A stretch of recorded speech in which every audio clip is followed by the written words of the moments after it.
দশম শ্রেণীর প্রিয় শিক্ষার্থীরা, আমরা এখন এই ভিডিওতে তোমাদের এই কোষে দেখি 11.1 এর এই একের দাগের এই 3 নম্বর জ্যামিতিক প্রশ্নটি বা সম্পাদ্যটি আমরা এখন খুবই সহজ সরলভাবে আলোচনা করে অঙ্কন করব। ঠিক আছে?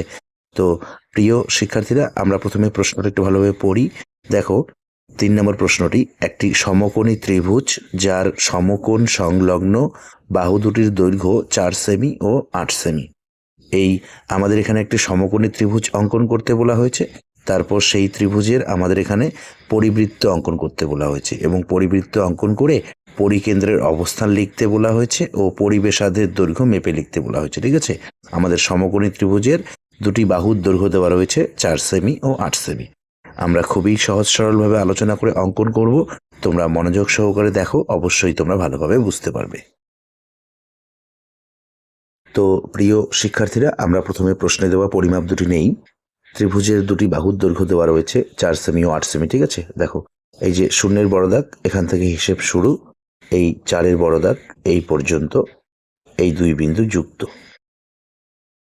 এই দ্বিতীয় পরিমাপটি দেওয়া রয়েছে 8 সেমি, এই শূন্যের বড় দাগ, এখান থেকে হিসাব শুরু, এই 8-এর বড় দাগ এই পর্যন্ত, এই 2 বিন্দু যুক্ত। এটি হচ্ছে 4 সেমি, এটি হচ্ছে 8 সেমি।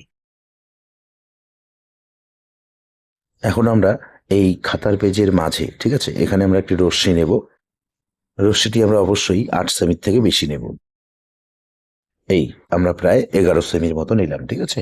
রশ্মির এই বাঁ দিকে বিন্দু করে এখানে আমরা নাম দেব বি, ডান দিকে রশ্মির চিহ্ন বিন্দু করে নাম দেব এক্স।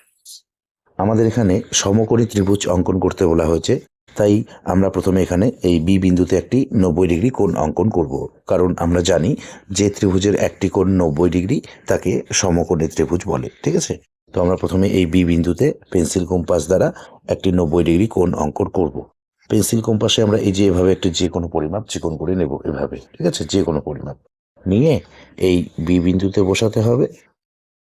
বসিয়ে একটি অর্ধবৃত্তাকার চাপ, এরপর এই পরিমাপটি এই এখানে বিন্দু উৎপন্ন হয়েছে, এখানে বসাতে হবে।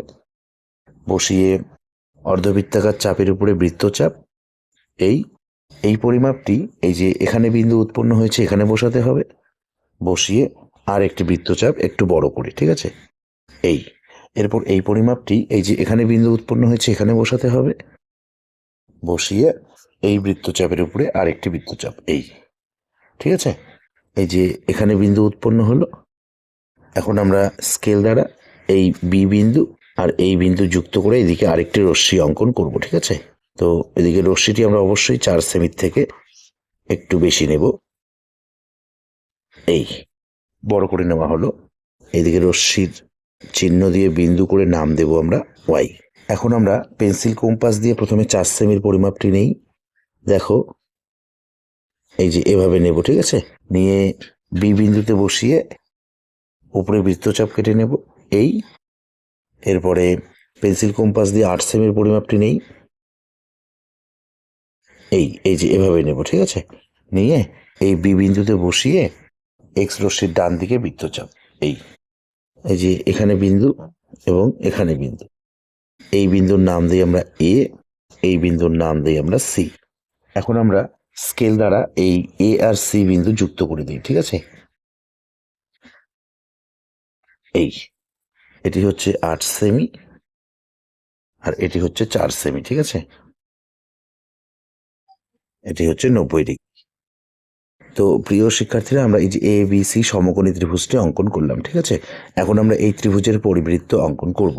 তো পরিবৃত্ত অঙ্কন করার জন্য আমরা এই এ বি সি ত্রিভুজের এই এ বি বাহু আর বিসি বাহু দুটিকে আমরা সমদ্বিখণ্ডিত করব। মানে এই বাহু দুটিকে আমরা সমান 2 ভাগে ভাগ করব। ঠিক আছে?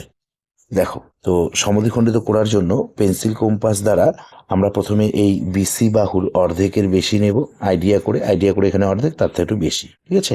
নিয়ে পেন্সিল কম্পাসের কাঁটাটি সি বিন্দুতে বসানো রয়েছে, আমরা উপরে একটি বৃত্তচাপ কাটবো এবং নিচে একটি বৃত্তচাপ কাটবো। এই পরিমাপটি আমরা এই বি বিন্দুতে বসাবো। বসিয়ে উপরের বৃত্তচাপের উপরে আরেকটি বৃত্তচাপ এবং নিচের বৃত্তচাপের উপরে আরেকটি বৃত্তচাপ। এই যে এখানে দুটি বৃত্তচাপ পরস্পর ছেদ করেছে, এখানে বিন্দু উৎপন্ন হয়েছে, একইভাবে এখানেও বিন্দু উৎপন্ন হয়েছে। এখন আমরা এখানে এই দুটি বিন্দু যুক্ত করে আমরা বিসি বাহুর সমদ্বিখণ্ডকটি অঙ্কন করব। এই বিন্দুর নাম দিই আমরা পি, এই বিন্দুর নাম দিই আমরা কিউ। একইভাবে আমরা এই এবি বাহুকেও সমদ্বিখণ্ডিত করব। এবি বাহুর দৈর্ঘ্যের অর্ধেকের বেশি নেব, নিয়ে বাঁ দিকে বৃত্তচাপ এবং ডান দিকে বৃত্তচাপ। এই পরিমাপটি এই বিন্দুতে বসাবো, বসিয়ে এই ডান দিকের বৃত্তচাপের উপর আরেকটি বৃত্তচাপ এবং বাঁ দিকের বৃত্তচাপের উপরে আরেকটি বৃত্তচাপ। একইভাবে এই যে এখানে বিন্দু উৎপন্ন হলো এবং এখানে বিন্দু উৎপন্ন হলো, এই দুটি বিন্দু আমরা স্কেল দ্বারা যুক্ত করে দেব। যুক্ত করে এবি বাহুর সমদ্বিখণ্ডকটি আমরা পাবো। ঠিক আছে, দেখো এই বিন্দুর নাম দিই আমরা আর, এই বিন্দুর নাম দিই আমরা এস। এখন দেখো এই যে বিসি বাহুর সমদ্বিখণ্ডক আর এবি বাহুর সমদ্বিখণ্ডক, এই দুটি সমদ্বিখণ্ডক পরস্পর এই যে এখানে ছেদ করেছে। ঠিক আছে, এই যে এখানে ছেদ করেছে, এই বিন্দুর নাম দেব আমরা ও। এখন আমরা স্কেল দ্বারা এই ও আর বি বিন্দু যুক্ত করে দেব। ঠিক আছে, দেখো এখন আমরা পেন্সিল কম্পাস দিয়ে এই ও আর বি দৈর্ঘ্যের পরিমাপ নেব। ঠিক আছে, এই যে এভাবে নিয়ে পেন্সিল কম্পাসের কাঁটাটি আমরা এই ও বিন্দুতে বসিয়ে রাখবো। বসিয়ে রেখে আমরা এখানে পরিবৃত্তটি অঙ্কন করব। ঠিক আছে, দেখো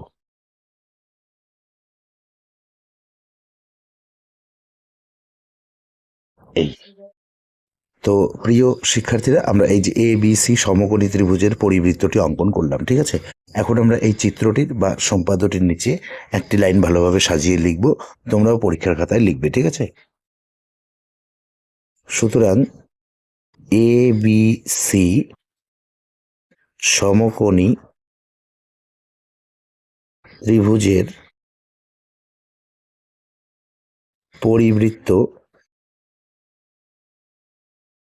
অঙ্কন করা হলো, যার পরিকেন্দ্র ও এবং পরিবেশার্ধ ও বি সমান, আমরা পরিবেশার্ধের দৈর্ঘ্য স্কেল দ্বারা মেপে নেব এই ও বির দৈর্ঘ্য। ঠিক আছে, 4.5 সেমি, 4.5 সেমি প্রায়।